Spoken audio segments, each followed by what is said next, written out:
आज के इस YouTube वीडियो में हम लोग देखेंगे कि उच्च पादपों में प्रकाश संश्लेषण फोटोसिंथेसिस इन हायर प्लांट्स।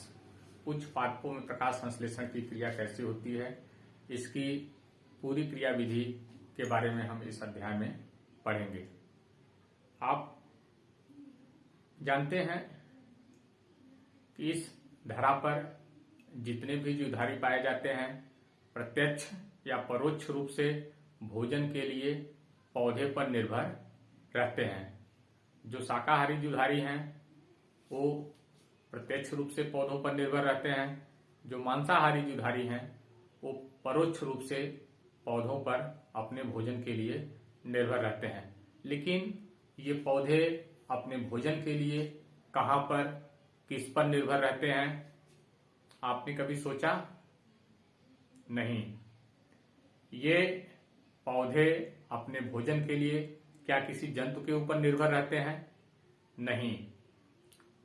अधिकतर पौधे, कुछ अपवाद हैं, लेकिन अधिकतर पौधे सूर्य के प्रकाश की उपस्थिति में इनके हरे भाग में एक भौतिक रासायनिक क्रिया होती है जिसे प्रकाश संश्लेषण कहते हैं। इस क्रिया के द्वारा पौधे अपना भोजन खुद बनाते हैं। इसलिए पौधों को स्वपोषी कहा जाता है और पौधों के ऊपर निर्भर रहने वाले अन्य जीवधारियों को परपोषी कहा जाता है। यह प्रकाश संश्लेषण की क्रिया इस धरा पर पाए जाने वाले सभी जीवधारियों के लिए भोजन का मुख्य स्रोत है। साथ ही साथ इस क्रिया के द्वारा ऑक्सीजन गैस निकलती है जो सभी जीवधारियों के श्वसन के काम आती है।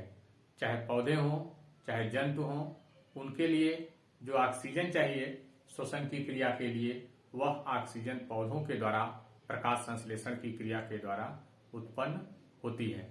तो प्रकाश संश्लेषण की क्रिया के दो महत्वपूर्ण पॉइंट्स हैं। पहला, इस क्रिया के द्वारा सभी जीवधारियों के लिए भोजन उपलब्ध हो पाता है। दूसरा, प्रकाश संश्लेषण की क्रिया के द्वारा ऑक्सीजन उत्पन्न होती है जो सभी जीवधारियों के श्वसन के काम में आती है। अब हम चलते हैं, थोड़ा प्रकाश संश्लेषण के इतिहास के बारे में देखते हैं। हाई स्कूल में प्रकाश संश्लेषण के लिए कार्बन डाइऑक्साइड आवश्यक है। यह एक्सपेरिमेंट आप लोगों ने पढ़ा होगा, किया होगा। आइए इस एक्सपेरिमेंट को एक बार फिर से देखते हैं, समझते हैं कि कैसे सिद्ध होता है कि प्रकाश संश्लेषण के लिए कार्बन डाइऑक्साइड आवश्यक है। गमले में लगा हुआ एक इस तरीके से पौधा लेते हैं और इस पौधे की पत्ती को आधा कांच की शीशी के अंदर रखते हैं और आधा हिस्सा बाहर रखते हैं। यहां पर तार का टुकड़ा लगा देते हैं और ग्रीस से इसको पूरी तरीके से एयर टाइट कर देते हैं। इस कांच के जार के अंदर कॉटन में भिगोया हुआ पोटेशियम हाइड्रोक्साइड रखते हैं। इस पूरे सेटअप को 36 से 48 घंटे के लिए अंधेरे में रख देते हैं। 36 से 48 घंटे के लिए इसलिए अंधेरे में रख दिया जाता है कि पहले से जो प्रकाश संश्लेषण की क्रिया हुई है, जो मंड बना हुआ है, वह खर्च हो जाए और आपका KOH पोटेशियम हाइड्रोक्साइड, इसके अंदर जो कार्बन डाइऑक्साइड पहले से उपस्थित है उसको एब्जॉर्ब कर लेती है और शोषित कर लेती है। इस जार के अंदर कार्बन डाइऑक्साइड नहीं रह पाता है। अब इस सेटअप को हम लाते हैं सूर्य के प्रकाश में 3 से 4 घंटे के लिए रखते हैं। इसके बाद इस पत्ती को तोड़ करके यहां से अलग कर लेते हैं और इसके बाद इस पत्ती को पानी में उबाल करके एल्कोहल से धुलते हैं। इस पत्ती को पानी में उबाल करके एल्कोहल से धुलते हैं और उसके बाद इसके ऊपर पोटेशियम आयोडाइड का छिड़काव करते हैं। और जब हम पोटेशियम आयोडाइड का छिड़काव करते हैं तो देखते हैं पत्ती का जो हिस्सा बाहर था शीशी के वह नीला रंग धारण कर लेता है और जो अंदर था वह पीले रंग का हो जाता है। हम जानते हैं कि जो मंड है आयोडीन की उपस्थिति में नीला रंग देता है, तो पत्ती का बाहरी भाग जिसमें प्रकाश संश्लेषण की क्रिया हो रही थी उसमें मंड जमा हुआ था जो पोटेशियम आयोडाइड के साथ क्रिया करके नीला रंग बनाता है, जिसकी वजह से पत्ती का बाहरी हिस्सा नीले रंग का है, जबकि अंदर का हिस्सा अंदर प्रकाश संश्लेषण की क्रिया नहीं हो पाई। क्यों नहीं हो पाई? अंदर कार्बन डाइऑक्साइड नहीं था। कार्बन डाइऑक्साइड क्यों नहीं था? जो कार्बन डाइऑक्साइड था उसे पोटेशियम हाइड्रोक्साइड ने अवशोषित कर लिया था। बाकी सभी चीजें थी, सिर्फ और सिर्फ कार्बन डाइऑक्साइड नहीं था और कार्बन डाइऑक्साइड न होने के कारण अंदर प्रकाश संश्लेषण की क्रिया नहीं हो पाई और प्रकाश संश्लेषण की क्रिया नहीं हुई, जिसके कारण पत्ती का रंग पीला हो गया। तो इस एक्सपेरिमेंट से यह सिद्ध होता है कि प्रकाश संश्लेषण के लिए कार्बन डाइऑक्साइड आवश्यक है। इसे आप क्लास 9th में या 10th में जरूर पढ़े हैं। इसी तरीके से एक दूसरा हिस्टोरिकल एक्सपेरिमेंट हम देखते हैं। आइए अब हम देखते हैं प्रकाश संश्लेषण के इतिहास के बारे में।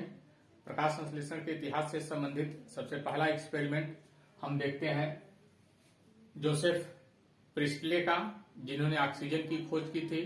इन्होंने एक कांच का बेलजार लिया और इस बेलजार के अंदर इन्होंने जलती हुई मोमबत्ती तथा जीवित चूहा रखा और जब जलती हुई मोमबत्ती तथा जीवित चूहे को बेलजार से ढक करके रख दिया जाता है, कुछ ही देर के बाद मोमबत्ती बुझ जाती है तथा चूहा भी मर जाता है।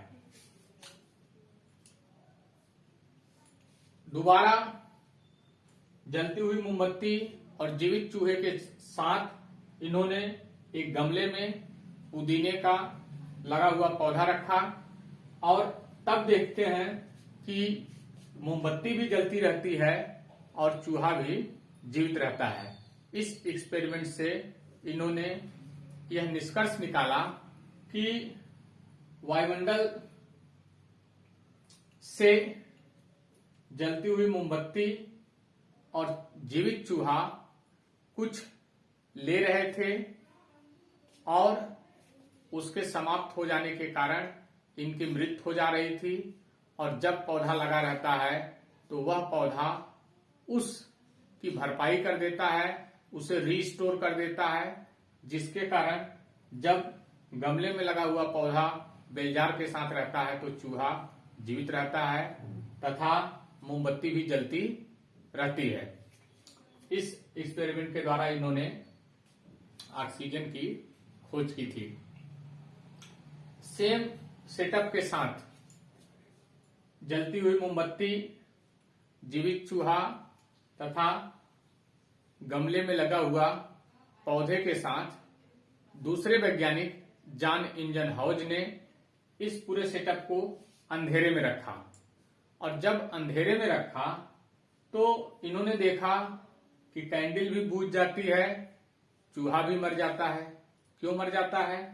इसके पीछे क्या कारण हो सकता है?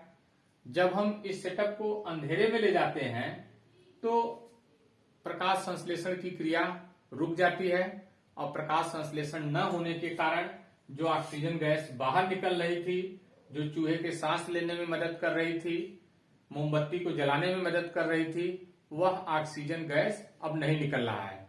अंधेरे में रखने पर प्रकाश संश्लेषण की क्रिया नहीं होगी और ऑक्सीजन गैस उत्पन्न नहीं होगी, जिसके कारण चूहा मर जाता है तथा कैंडल भी बुझ जाती है। तो प्रकाश इस एक्सपेरिमेंट के द्वारा जॉन इंजनहाउस क्या सिद्ध करते हैं, इसी सेटअप के साथ ये सिद्ध करते हैं कि प्रकाश संश्लेषण की क्रिया के लिए सूर्य का प्रकाश आवश्यक है। सूर्य का प्रकाश रहेगा तभी प्रकाश संश्लेषण की क्रिया होगी, अन्यथा प्रकाश संश्लेषण की क्रिया नहीं होगी। तो आइए अब हम देखते हैं प्रकाश संश्लेषण के इतिहास से जुड़े हुए कुछ अन्य वैज्ञानिकों के योगदान के बारे में। सबसे पहला नाम है जॉन इंजनहाउस। इनके बारे में अभी हमने आपको बताया था कि प्रकाश संश्लेषण के लिए सूर्य का प्रकाश आवश्यक है। इसे सर्वप्रथम जॉन इंजनहाउस ने बताया था। जीन सिनेबियर ने बताया था कि प्रकाश संश्लेषण के लिए कार्बन डाइऑक्साइड आवश्यक है। तीसरे वैज्ञानिक हैं ड्यूट्रोचेट ने बताया था कि प्रकाश संश्लेषण के लिए पर्णहरिम जरूरी है। चौथे वैज्ञानिक हैं निकोलस डी सॉस्यूर। इन्होंने बताया था कि प्रकाश संश्लेषण के लिए जल जरूरी है। और पांचवें वैज्ञानिक हैं जूलियस वान सैक्स। इन्होंने बताया था कि प्रकाश संश्लेषण में बना उत्पाद मंड होता है, स्टार्च। तथा छठे वैज्ञानिक रूबेन एवं कैमेन हैं। इन्होंने बताया था कि प्रकाश संश्लेषण की क्रिया में निकलने वाली ऑक्सीजन गैस जल से आती है, न कि कार्बन डाइऑक्साइड से। आप यहाँ देख रहे हैं ऑक्सीजन गैस निकल रही है और ऑक्सीजन आपका कार्बन डाइऑक्साइड के पास भी है, जल के पास भी है। तो यह निकलने वाली ऑक्सीजन कार्बन डाइऑक्साइड वाली है या जल वाली है। इसे रूबेन तथा कैमेन ने बताया था कि यह ऑक्सीजन जल से आती है, न कि कार्बन डाइऑक्साइड से। तो कभी कभी परीक्षाओं में इनसे संबंधित भी प्रश्न पूछ लेता है, इन्हें भी आप दिमाग में रखेंगे।